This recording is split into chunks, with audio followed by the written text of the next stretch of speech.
같이 보실 말씀은 창세기 9장 18절로 29절까지의 말씀 한 목소리로 말씀 합독하시겠습니다. 방주에서 나온 노아의 아들들은 셈과 함과 야벳이며 함은 가나안의 아버지라. 노아가의 이 세 아들로부터 사람들이 온 땅에 퍼지니라. 노아가 농사를 시작하여 포도나무를 심었더니 포도주를 마시고 취하여 그 장막 안에서 벌거벗은지라. 가나안의 아버지 함이 그의 아버지의 하체를 보고 밖으로 나가서 그의 두 형제에게 알림해 셈과 야벳이 옷을 가져다가 자기들의 어깨에 메고 뒷걸음쳐 들어가서 그들의 아버지의 하체를 덮었으며 그들이 얼굴을 돌이키고 그들의 아버지의 하체를 보지 아니하였더라. 노아가 술이 깨어 그의 작은 아들이 자기에게 행한 일을 알고 이에 이르되 가나안은 저주를 받아 그의 형제의 종들의 종이 되기를 원하노라 하고 또 이르되 셈의 하나님 여호와를 찬송하리로다. 가나안은 셈의 종이 되고 하나님이 야벳을 창대하게 하사 셈의 장막에 거하게 하시고 가나안은 그의 종이 되게 하시기를 원하노라 하였더라. 홍수 후에 노아가 350년을 살았고 그의 나이가 950세가 되어 죽었더라. 아멘. 할렐루야. 오늘도 예배의 자리 가운데 모이신 성도님들 주님의 이름으로 환영하고 축복합니다. 같이 나눌 말씀의 제목은 은혜를 소멸치 말라라는 말씀의 제목 가운데에서 은혜를 나누도록 하겠습니다. 우리가 지난 시간 말씀을 통하여 노아의 방주 가운데서 이 8명의 노아의 가족들만이 구원을 받았다라는 사실을 말씀드렸습니다. 당대의 최고의 의인이었고 믿음으로 온전히 섰던 이 노아, 오늘의 말씀을 보게 되면은 이런 믿음에 충만하였던 자도 쓰러질 수 있구나라는 것을 우리가 깨닫게 됩니다. 이것이 우리에게 주는 도전이 무엇이냐?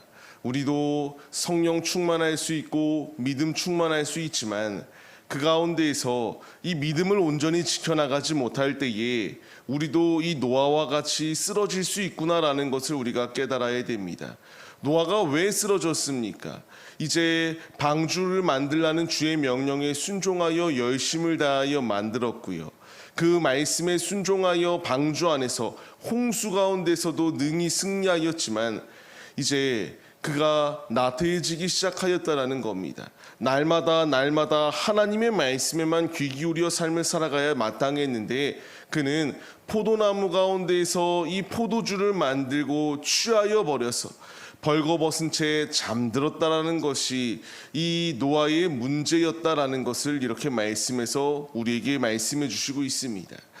우리가 말씀 가운데서 분명히 얻어야 될 것은, 우리가 취해야 될 것은 세상에 취하는 것이 아니라 단순히 내가 술을 먹지 않기 때문에 이 문제는 나와 상관이 없을 것이다가 아니라 주님이 우리에게 말씀하시는 중요한 시사점이 무엇입니까? 세상에 취하지 말고 성령 충만하여 믿음의 길을 걸어가기를 원하시는 것이 우리 아버지의 뜻이다라는 것을 우리가 잊지 말아야 합니다. 노아는 믿음이 충만하였던 자였습니다.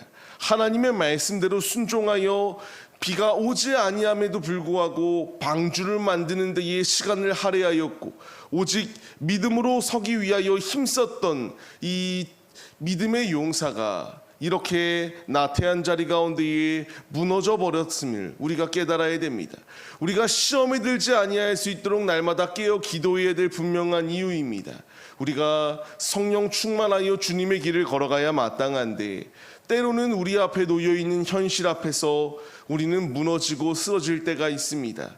주님이 원하시는 것은 이와 같이 쓰러짐의 자리 가운데 놓여있는 것이 아니라 언제 어디서든 우리에게 이 치열한 영적 전투의 자리 가운데서 우리를 미혹하려고 하는 악한 세대의 공격이 있다 할지라도 어느 부분 가운데서 공격한다 할지라도 오직 말씀으로 기도로 무장하여 이 모든 악한 공격 가운데서 무너지는 것이 아니라 승리의 길로 나아오기를 원하시는 것이 우리의 아버지의 뜻이다라는 사실을 우리가 기억해야 된다는 거예요.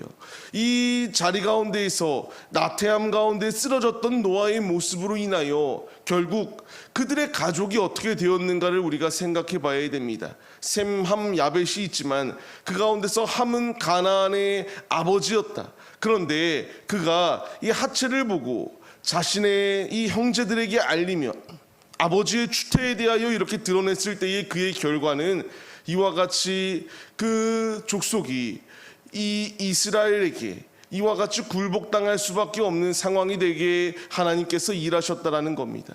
축복과 저주를 자녀들에게 내리게 되는데요, 이런 나태함의 자리 가운데 놓여 있게 되니까 결국 이 나태함의 자리 가운데서 하지 않아도 될 저주가 이 함의 족속들에게 그대로 이어지게 되었다는 것을 우리에게 말씀해 주십니다. 우리가 죄악된 자리 가운데서 타락한 자리 가운데 놓여 있게 되면은 우리의 모습 때문에 나의 가족과 나의 자녀들에게까지 이런 악영향이 이렇게 이어질 수 있다는 사실을 우리가 잊지 말아야 합니다. 주님이 우리에게 말씀하시는 것, 이런 죄악된 자리 가운데 거하는 것이 아니라 앞서 말씀드린 것처럼 우리가 취해야 될 것은 세상이 아니라 성령 충만합니다. 내가 이와 같이 삶의 자리 가운데서 무너진 자리 가운데 놓여 있게 되면 우리의 모습 때문에 또 다른 이들이 이와 같이 죄를 범하게 되고 또 이 죄가 계속하여 이어지기에 우리가 그런 자리 가운데 거하지 않기를 원하시는 것이 우리의 아버지의 뜻임을 우리가 잊지 마시기 바랍니다. 함은 이와 같이 들춰내기를 좋아하였습니다. 우리 역시 무엇인가 남들의 이런 실수와 실패를 드러내기 좋아하는 모습들이 분명히 우리 가운데 있어요. 가십거리로 삼고 그냥 이야기거리에 이런 소재로 삼아서 그냥 상대방을 깎아내리기 위하여 힘씁니다. 하지만 그 결과물은 이와 같이 좋은 결과물이 아니라 결국 그로 인하여 저주를 받게 되었던 이 함의 모습을 우리가 잊지 마시기 바랍니다. 주님께서 우리에게 원하시는 것, 때로는 입을 무겁게 하길 원하시고요, 실수를 드러내어 들춰내어 이 상대방을 깎아내리기를 원하시는 것이 아니라 예수의 마음을 품어주며 그들을 위하여 사랑으로 나아가길 원하시는 것이 우리의 아버지의 뜻입니다. 우리가 이 말씀에 반응하여 주님의 길을 걸어갈 때에 주님께서는 우리에게 은혜를 더하여 주시는 분임을 잊지 마세요. 우리가 출애굽기의 말씀을 같이 한번 읽어보겠습니다. 그것들에게 절하지 말며 그것들을 섬기지 말라. 나 내 하나님 여호와는 질투하는 하나님인즉 나를 미워하는 자의 죄를 갚되 아버지로부터 아들에게로 3, 4대까지 이르게 하거니와 나를 사랑하고 내 계명을 지키는 자에게는 1000대까지 은혜를 베푸니라. 아멘. 주님께서 분명히 말씀하세요. 이와 같이 우리에게 필요한 것은 내 마음대로 행동하여 저주의 자리 가운데 놓여있길 원치 아니하시고요, 주의 말씀을 거부하는 자에게는 3, 4대가 저주가 임한다라고 말씀하시지만 하나님의 말씀에 순종하고 주를 사랑하며 계명을 지켜나가기 힘쓰는 자에게는 1000대까지 주님의 은혜가 임할 수 있도록 주께서 일하여 주겠다라고 말씀해 주십니다.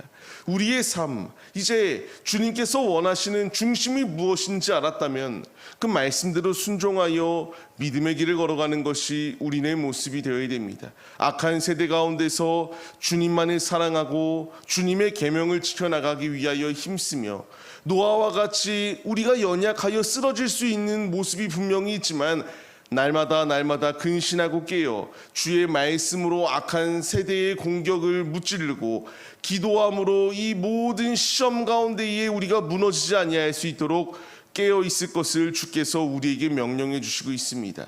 항상 기뻐하라, 쉬지 말고 기도하라, 범사에 감사하라. 이것이 주님께서 우리에게 주시는 사랑의 말씀입니다. 우리가 이제 이 말씀에 반응하여서 노아와 같이 쓰러질 자리 가운데에 우리가 믿음으로 충만하고 기도로 무장하여 나아갈 때에 쓰러질 수 있는 자리 가운데서 쓰러지지 아니할 수 있도록 주님께서 우리에게 힘과 능력을 더하여 주십니다.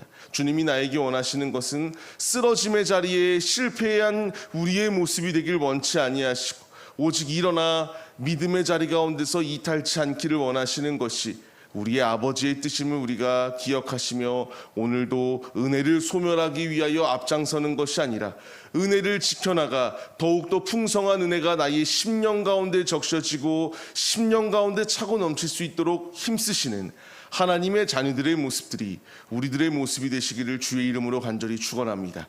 노아가 이와 같이 저주와 축복을 하였을 때에 그 말씀대로 그대로 이루어집니다. 우리는 저주의 반열에 서는 것이 아니라 축복의 반열 가운데 거하여 하나님 품 안에서 주님과 기뻐 뛰어놀며 주님 안에 교제하는 하나님의 자녀들이 되어야 마땅합니다. 이 사실을 잊지 마시고 오늘도 주께 온전히 충성함으로 나아가 주님의 충만한 은혜 가운데에서 힘차게 승리하시는 우리들의 모습이 되시기를 주의 이름으로 간절히 축원합니다.